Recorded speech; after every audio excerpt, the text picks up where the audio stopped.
do Antigo Testamento, que é o capítulo 47 de Ezequiel.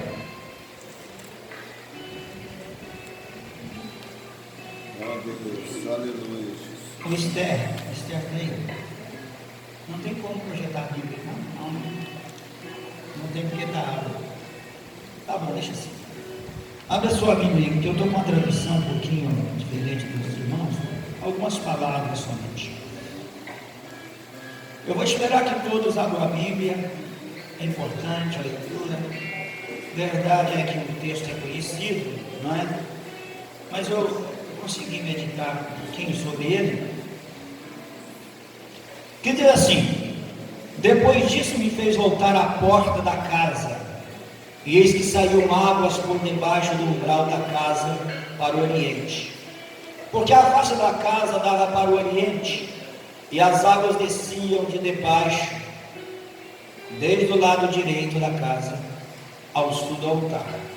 Ele me fez sair pelo caminho da porta do norte, e me fez dar uma volta pelo caminho de fora, até a porta exterior, pelo caminho que dá para o oriente, e eis que corriam as águas do lado direito.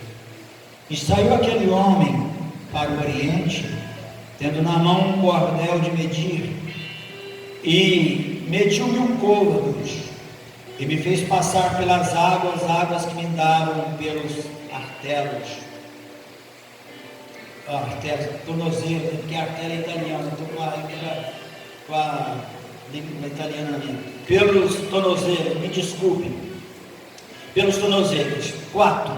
E mediu mais 1000 côvados e me fez passar pelas águas que me davam pelos joelhos. E outra vez mediu 1000 e me fez passar pelas águas que me davam pelos lombos. E mediu mais 1000 e era um rio que eu não podia, repita comigo, eu não podia atravessar. Agora deixa comigo, porque as águas eram profundas, águas que se deviam passar a nado, rio pelo qual não se podia passar. E disse-me: visto o filho do homem, então levou-me e me fez voltar para a margem do rio. E tendo eu voltado, eis que à margem do rio havia uma grande abundância de árvores, de um e de outro lado. Então disse-me: estas águas saem da região oriental e descem ao deserto, e entram no mar, e sendo levadas ao mar, as águas tornar-se-ão saudáveis.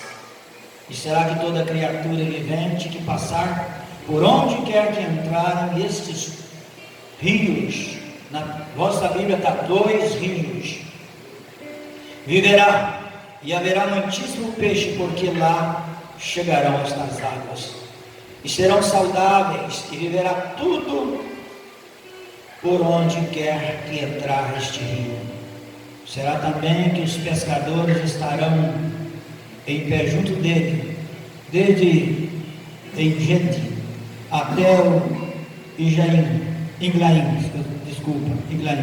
Haverá lugar para estender as redes, e o seu peixe segundo a sua espécie será como o peixe do mar grande em multidão extensiva. Mas os seus charcos, os seus pântanos não tornar-se-ão saudáveis, serão deixados para sal. E junto ao rio, à sua margem, de um e de outro lado, nascerá toda sorte de árvore que dá fruta para comer. Não cairá suas folhas, nem acabará o seu fruto. Nos seus meses produzirá novos frutos, porque as suas águas saem do santuário, e o seu fruto servirá de comida, e as suas folhas de remédio. Amém. Amém. Glória ao nome do Senhor Jesus Cristo. Nós fazemos a obra de Deus. A Bíblia diz que o obreiro precisa cortar bem com a palavra, isso é, conhecer bem a palavra. O obreiro precisa ter bom conhecimento bíblico. Nos dias que nós estamos vivendo, Nós temos à nossa disposição um básico, um médio, até um bacharelado de teologia que ajuda também. Por sinal, o pastor Loureiro me lembra, na parte da tarde para falar do curso. Então hoje nós temos aí muita facilidade para pregar o Evangelho. Aqui no Brasil temos Bíblia de estudos, vários tipos de Bíblias, com comentários. Eu tenho uma do expositor, Jim Swaggart, é um espetáculo, versículo por versículo comentado, uma riqueza, irmãos. Nós temos muitos escritores bons, inclusive eu trouxe os 4 livros que eu quero incentivar os irmãos a comprarem, do mesmo autor, aliás, 3 de um autor e um de outro. Nós precisamos investir no conhecimento, nós precisamos investir em nós mesmos. Então existem livros que te dão uma ajuda na interpretação, na revelação bíblica. Então nós temos muitas facilidades hoje para pregar. Nós temos grandes pregadores que, se você ouvir, você aprende, você põe conhecimento. Enfim, hoje, para ser obreiro, para pregar a palavra, é só querer, entre aspas.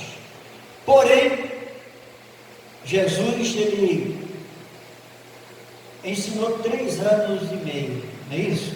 Os discípulos. Imagine levantar de manhã, já ter uma ministração, né? Andando pela estrada, batendo um papo com ele, ele estava aprendendo. Quando ele ministrava a multidão, mais uma escola. Chegava à noite, na hora de dormir, certamente tinha um bate-papo com ele. Esses homens tinham o privilégio de viver 24 horas.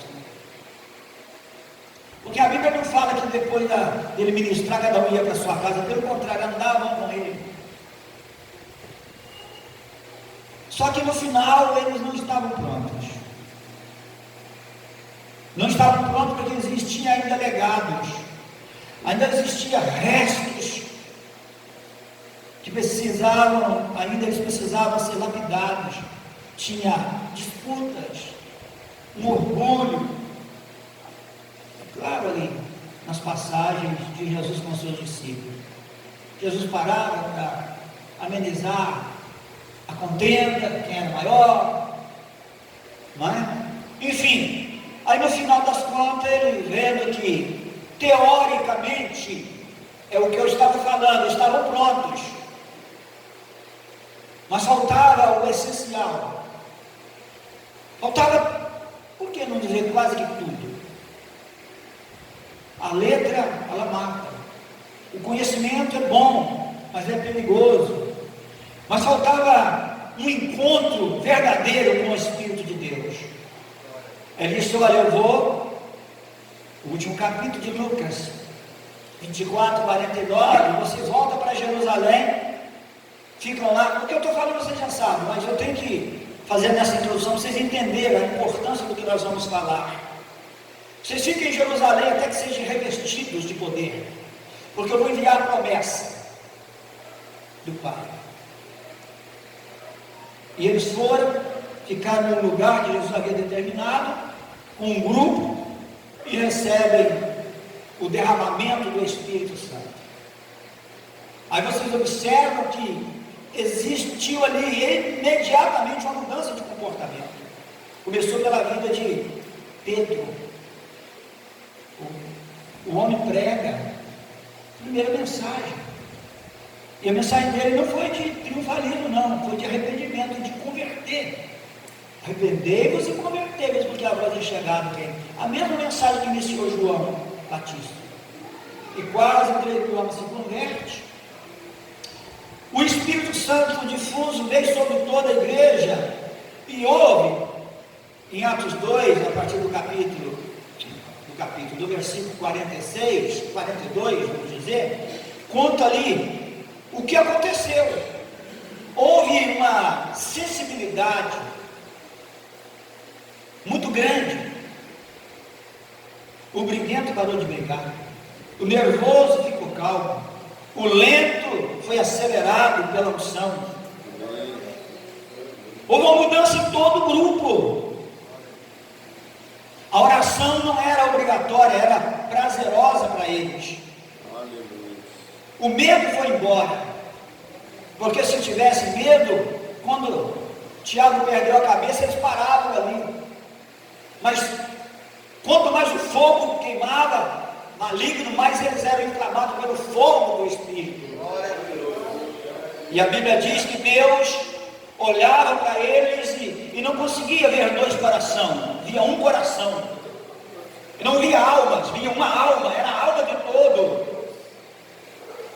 E a Bíblia diz que eles, os apóstolos, disseram: nós precisamos de fazer os dois lados, pregar a palavra, mas também fazer o trabalho social, cuidar, porque houve um lamento que as viúvas e os órfãos estavam abandonados. E eles disseram: olha, escolhei entre vós os 7 homens cheios do Espírito Santo, cheios do Espírito Santo, de sabedoria para este negócio. E já havia esses homens cheios. E entre eles nós temos que se destacou, que é Filipe e Estevão. Mas todos eram cheios do Espírito Santo. Então a descida do Espírito Santo mudou, não parcialmente, mas radicalmente o comportamento de toda a igreja. Aonde foi parar quem é melhor, quem é maior, quem é mais chegado, quem é mais próximo? Acabou isso aí. Acabou. O próprio Pedro, na sua carta, lá no capítulo 5, me parece. Capítulo 5, me ajuda aí. Eu nem sei se tem capítulo 5. Hã? Tem? É 1 Pedro 5, então. Ele fala assim: ó, eu, o Papa, o presidente, o bispo.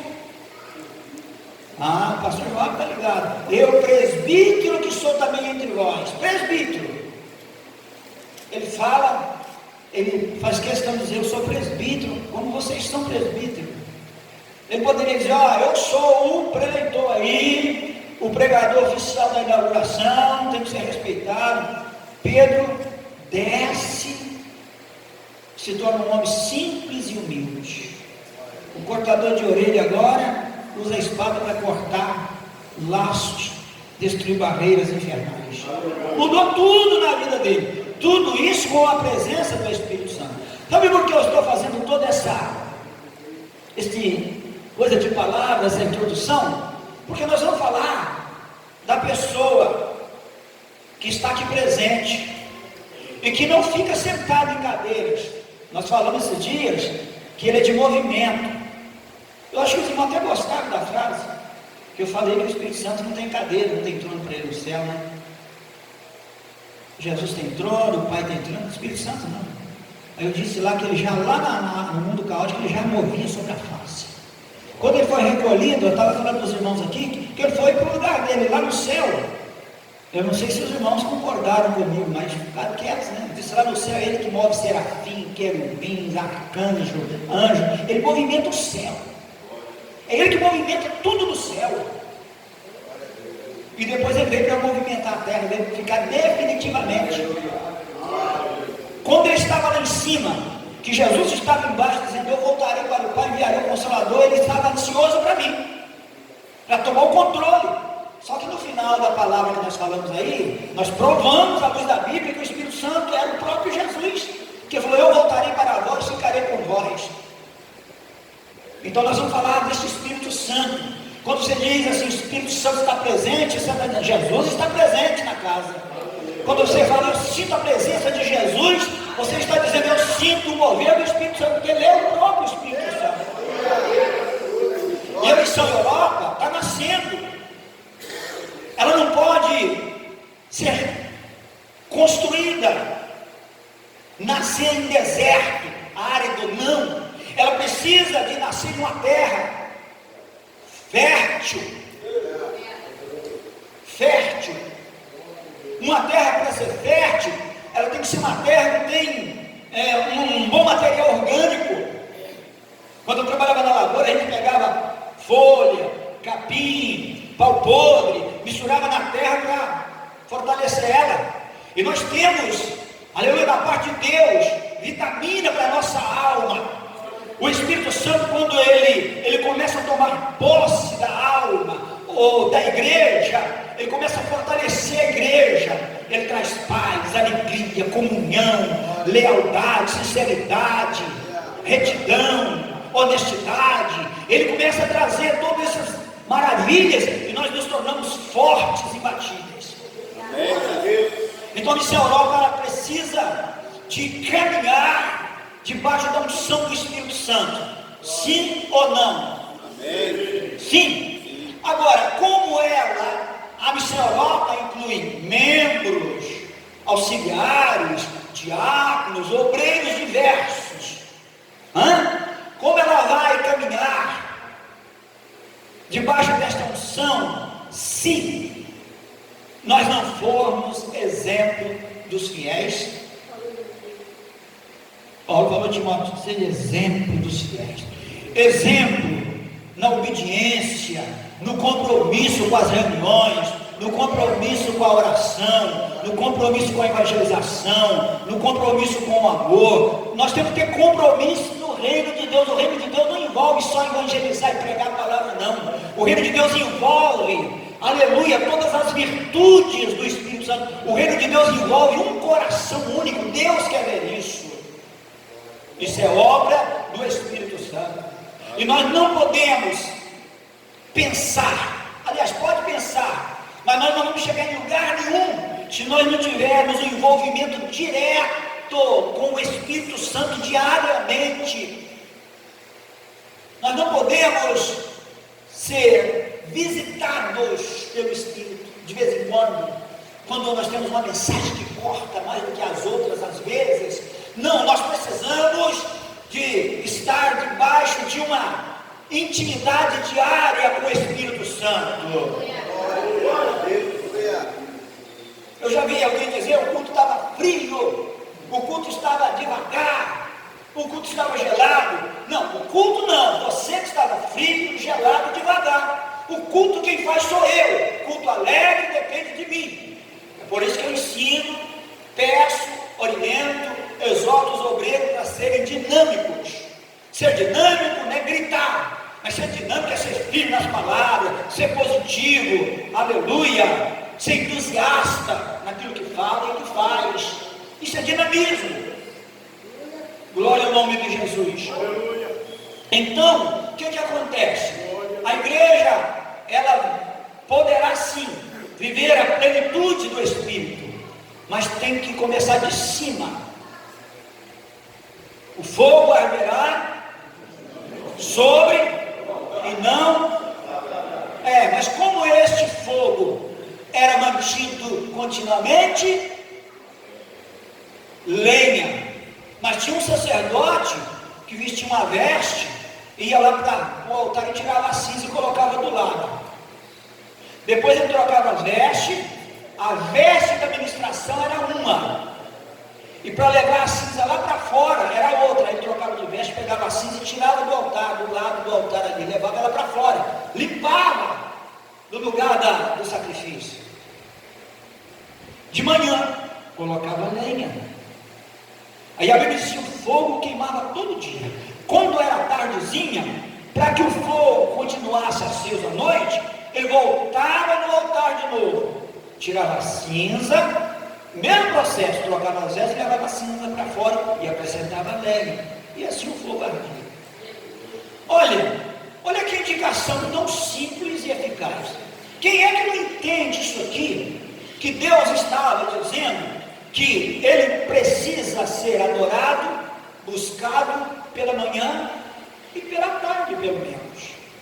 Se um homem, se uma mulher tirar um tempo com Deus de manhã e tirar outro à noite, automaticamente o fogo não vai apagar. Ele não vai viver vida gelada. Ele não vai ser um obreiro apático, cansativo. Não vai. Porque automaticamente, poxa, se eu acrescento lenha de manhã, tiro a cinza do altar, restos, acrescento, o resto é da lenha que queimou de noite, eu limpei o altar. Limpar o altar significa tirar o excesso de preocupação, a ansiedade, deixar o teu dia livre para o Espírito Santo. Santo pode dirigir, pode jogar massa na parede, pode botar fio, pode botar lâmpada, fazer o que for, pode ir para o escritório, mas limpar o altar é tirar esse excesso de preocupação e colocar lenha e passar um dia com o fogo aceso, com a tua alma, com o teu espírito ligado no céu. Meu Deus, é muito fácil viver uma vida abundante. Não é fácil, é você se desvencilhar dos excessos de preocupação da vida diária. A gente precisa aprender isso, porque o Espírito de Deus, ele trabalha, mas ele precisa de ter liberdade.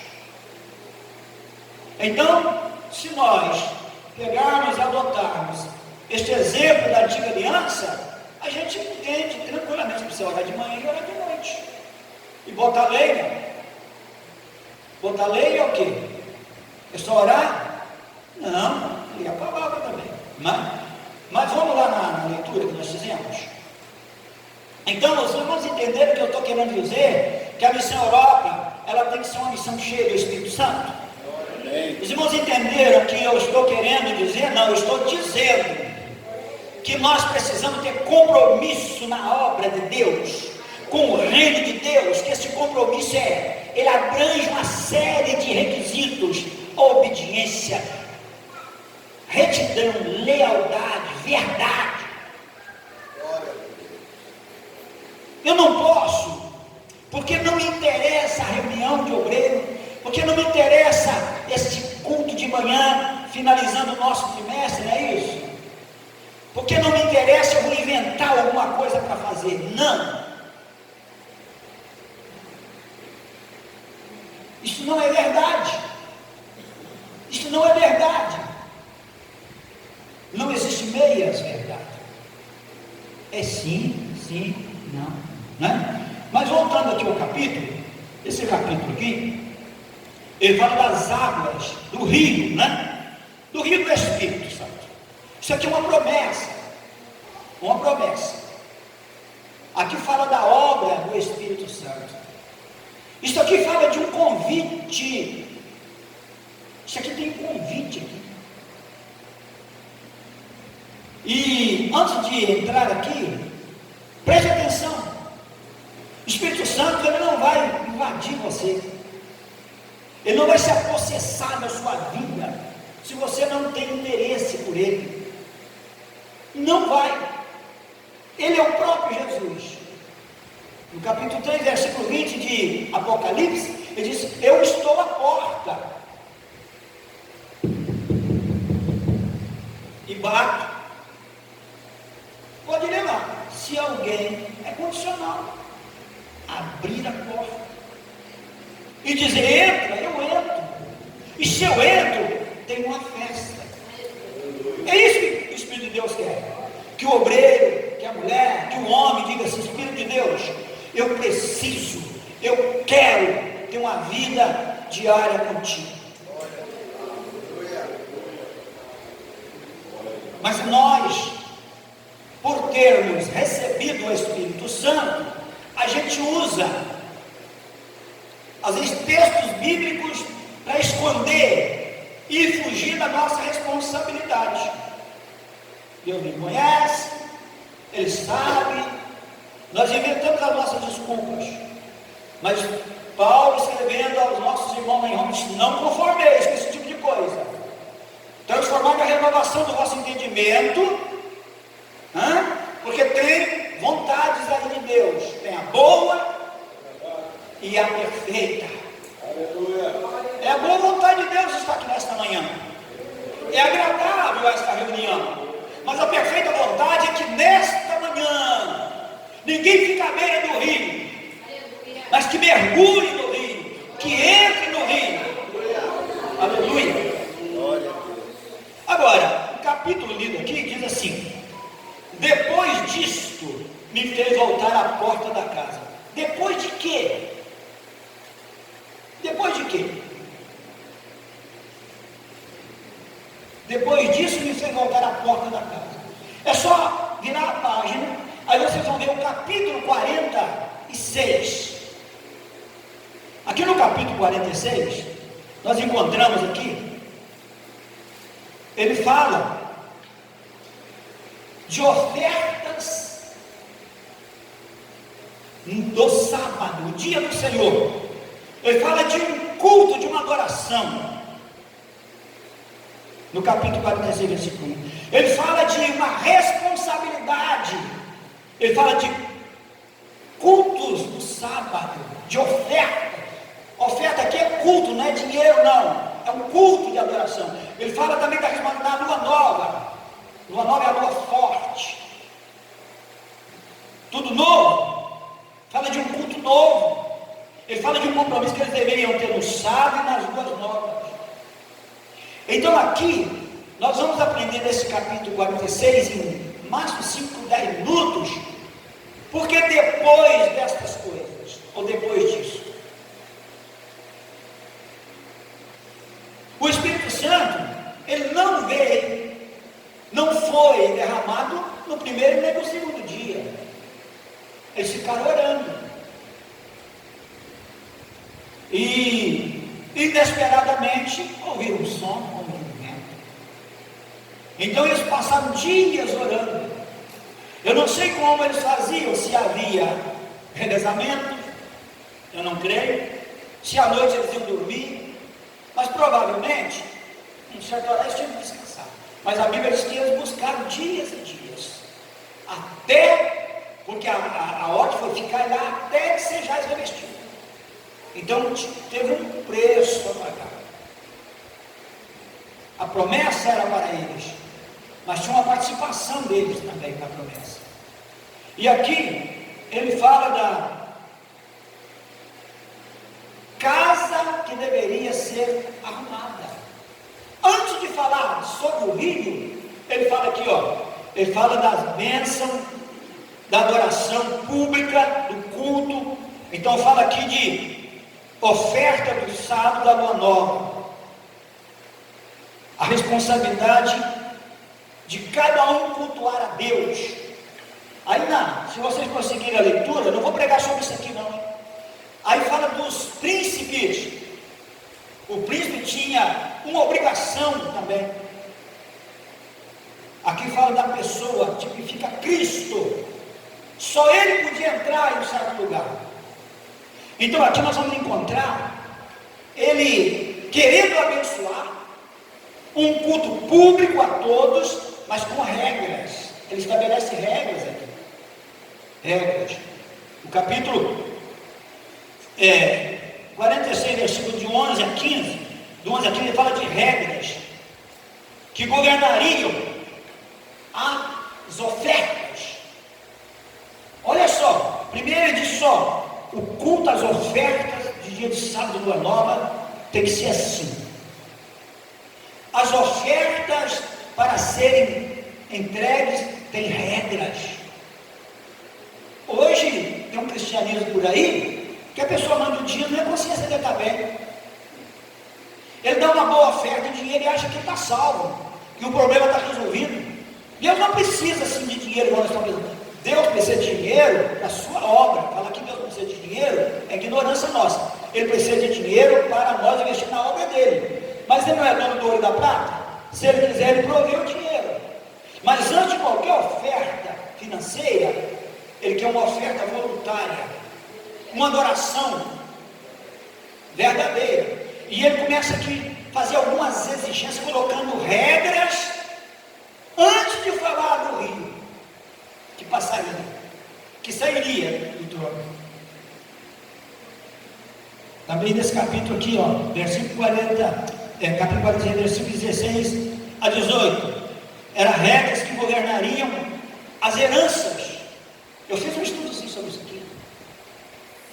A herança na casa de Deus tinha regras.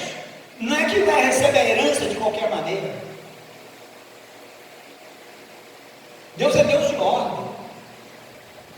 Antes de Ele mandar sobre nós uma unção, Ele quer que nós ordenamos a nossa adoração. Ele quer que a gente ordene a nossa oferta, nosso dízimo. Tudo que nós fizermos tem que ser com base na sua palavra. Porque senão é sacrifício. Sacrifícios mortos. Ele é um Deus de ordem. na criação, primeira coisa que ele fez, ele disse: haja luz. Quando houve a luz, ele começou a colocar tudo certinho, cada dia fazia uma coisa. Não é assim que aconteceu? Cada dia fazia uma coisa. Foi colocando ordem, separando água da terra, luz das trevas, colocando estrelas. Ele foi ordenando a criação. Quando ele termina, ele diz: tudo isso é bom, mas falta alguém para dominar. Façamos o homem. O homem não foi feito primeiro da restauração, ele foi a última coisa, porque primeiro ele colocou tudo em ordem, e ele colocou tudo em ordem à luz.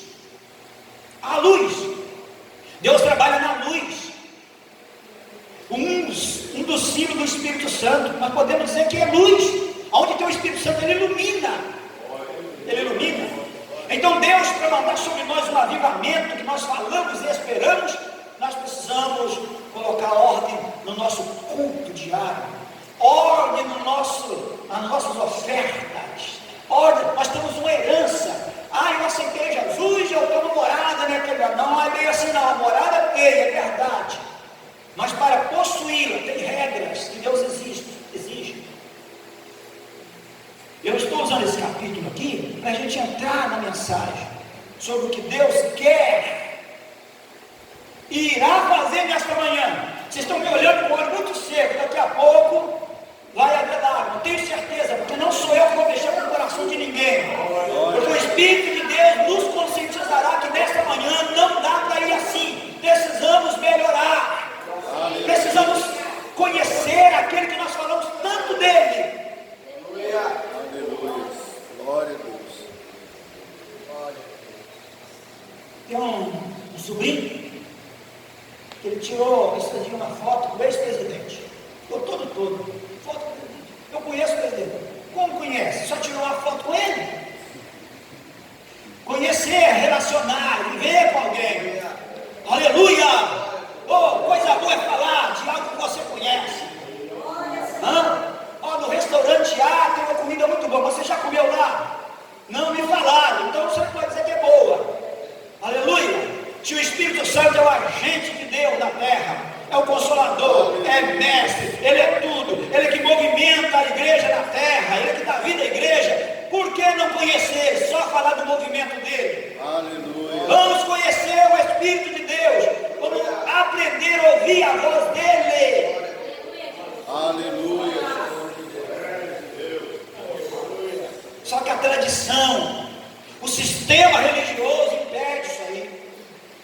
O fariseísmo ainda existe, não nas sinagogas, mas dentro da casa de Deus, dentro das igrejas. Fariseísmo, quanta gente ensina muito bem, mas não vive nada do que ensina, não é?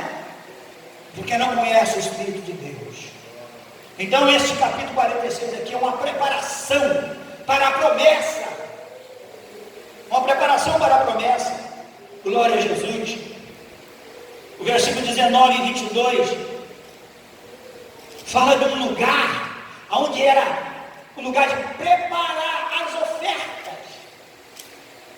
Aqui fala que tinha salas, um lugar dos cozinheiros. Que cozinheiro, pastor? Onde eles cozinhavam a oferta para o sacrifício, porque a oferta não poderia ser crua. Eles cozinhavam e lá tinha até aposento para os cozinheiros. Isto aqui é muito interessante. Eu parei uns minutos ontem aqui. Sabia que nós somos os cozinheiros da obra de Deus? Sabe que nós é que preparamos a oferta para os cultos? Nós não podemos apresentar para o povo carne crua, sacrifício cru, sem unção, sem intimidade, sem ordenança, sem regra. Eles preparavam o sacrifício, eles cozinhavam a carne para o sacrifício. Aleluia, glória a Deus. Nós não podemos apresentar mensagem cheia de sangue, de carne, aleluia, mas cozida. Glória a Deus. E aí a seguir, aí ele faz a promessa, ele diz: depois desta coisa, ou depois disso, aí sim. Irmãos, obreiros, vocês entenderam que nós, para viver um genuíno, autêntico, verdadeiro avivamento, nós temos que acertar algumas coisas. Amém, Jesus. Os irmãos admitem isto. Amém. Eu estou falando e pregando para mim também, irmãos. Glória a Deus. Nós precisamos. Mas existe um outro fator, Oh, Jesus. Aleluia. que isto é característico já de uma parte de crente. A gente vai chegando a uma certa idade, nós vamos conformando e nós vamos atribuindo a nossa falta de busca, de desejo, de intimidade à velhice. Isso é pura mentira do diabo, porque a alma não envelhece, espírito não envelhece. Que envelhece é esse tabernáculo aqui, e a unção não depende 100% disso aqui não, ela depende um pouco sim, mas a unção de Deus é na alma, é no espírito. Então nós precisamos nessa manhã levantar nossa cabeça. Hoje na nossa reunião de obreiro nós vamos incentivar os irmãos a entrar numa batalha, cuja batalha já foi vencida, e nós só comemoraremos a vitória daqui a pouco. Amém, Jesus. Glória a Deus. Josafá, no capítulo 20 de 2 Crônicas, ou primeira, não sei que o capítulo é 20. Ele estava preocupado e disse: calme o teu coração, porque essa guerra não é vossa, é do Senhor. O Senhor pelejará por vós. Quem não conhece aquela passagem? Ele ora. Poxa, orar não é difícil. É difícil é começar, mas depois que você começa é difícil parar. Porque quanto mais você ora, mais você sente a presença de Deus. É bom. É difícil só para começar. Aleluia. Você já viu um ditado aí, só para descontrair, que comer e coçar é só começar? Então, se te apresentar a Deus é só começar a orar. Só começar a orar. Aleluia. Então, depois desta coisa, ou depois disso, me fez voltar à porta. Aí começa o profeta a ter uma visão. Aqui havia no templo portas fechadas, mas ele levou o profeta a uma porta aberta. Sabe qual é essa porta?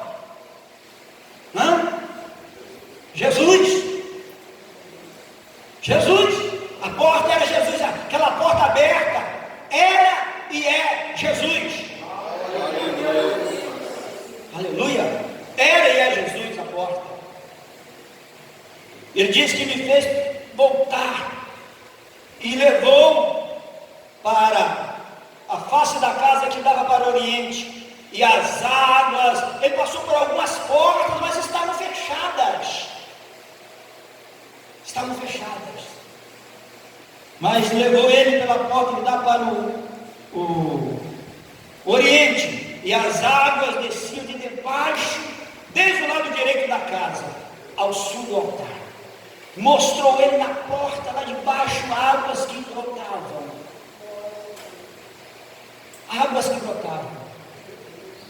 Isto aqui é o começo. Aleluia. Glória a Deus. De uma vida abundante. As águas de Deus, do rio de Deus, ela começa. Não é que ela entra como enchente, como aquela que passou lá em Sobradinho, aquela região, não. Ela vai chegando. À medida que você vai abrindo, ela vai entrando. Daí a pouco, você creu, como diz a Escritura, João 7,37, aí forma nela, neste coração aí, ó, é força de expressão, coração, nessa alma, nesse espírito, aí nasce rios, plural. Aleluia. Aí começa a glória de Deus fluir, e vai enchendo a sua vida. Aí você que tem dificuldade de pregar a palavra, consegue fazer uma obra extraordinária, porque você com a boca fechada fala mais alto do que quem fala com a boca aberta. Aleluia. Porque a tua vida é cheia de Deus. Quando você passa, alguém fala assim: ali está passando um santo homem, ali está passando uma santa mulher. Aleluia. Segura aí. Glória a Deus. Não anda com roupa colada, pé saindo aparecendo, vendendo peito, porque ela está cheia de Deus. Tem temor, tem pudor, tem sensibilidade.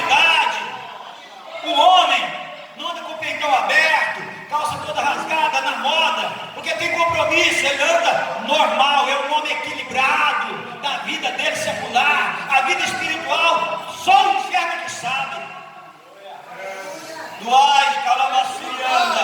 Aleluia, eu sinto a presença de Deus. Glória ao nome de Jesus. Glória ao nome de Jesus. Continuando, aleluia. Ele me fez sair pelo caminho do norte, me fez dar uma volta pelo caminho de fora, até que a porta exterior, pelo caminho que dá para o oriente. E eis que corriam águas do lado direito.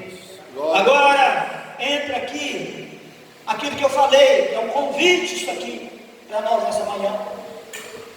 Este homem, ele tinha um cordel de medir. Este homem é o próprio Cristo, é a pessoa de Cristo, é um convite feito por Cristo. Aleluia. Ele tinha um cordel, uma trena, sabe o que é trena? Aquela fita métrica de medir, tinha um cordel, vamos lá, de medir. Nessa manhã, Deus vai apresentar medidas para nós nessa manhã. Glória a Deus. Ele vai medir de acordo, aleluia, ele vai medir de acordo com a tua disponibilidade. Ele não poderia ter medido, primeira, segunda, terceira e quarta medida, não? Mediu 4 vezes. Vamos supor que um culto seja 500 metros, vai dar 475 por aí, depende do... Ele não poderia, côvado. Ele não poderia ter medido tudo de uma vez, entra. Mas ele provou o desejo, a visão do profeta. Ele diz assim, ele mediu, versículo 3, e saiu aquele homem para o oriente, tendo um cordel na mão de medir, e mediu 1000 côvados. É 1000, não é, eu falei 500 metros, porque eu calculei 50 centímetros um côvado, não? Por aí, dá de 45 a 55, depende do braço. Ele mediu 1000 e disse, entra, vamos ver qual é a tua disposição. Ele poderia ter medido 4.000 metros, e disse, entra nessas águas, vai afundando aí. Primeira medida. Aí diz que ele entrou. Ele foi entrando nas águas. Essas águas eram poucas, que saía lá do umbral da porta, da soleira da porta, debaixo da porta. Ele diz que entrou. Aonde davam as águas? Alguém falou artéria? Quem falou artéria? Artéria italiana. Artéria. Águas davam pelos artérios, pelo tornozelo. Essa primeira medida, a água só dava no tornozelo. Estava rasa. Fala de quê isso aí? Salvação, no começo. Fala da salvação em Cristo. Porque o homem é Cristo que media. Quem entra nesse rio é salvo. Então o primeiro passo é ser salvo. Então a água dava pelos tornozelos. E ele disse, você está feliz? Eu estou exemplificando. Se você está feliz com as águas pelo tornozelo, da salvação? Estou. Então eu vou medir mais uma medida. Aí diz a Bíblia que ele mediu mais 1000 côvados. E disse, entra nas águas. Continua. Ele entrou e as águas vinham nos joelhos. Por que as águas já não vinham no umbigo? As águas tocavam no joelho. Porque tornozelo e joelho são juntas, não é? Por que as águas davam pelos joelhos? Coisa que significa, coisa tipifica essas águas pelos joelhos. Este rio que tocava no joelho.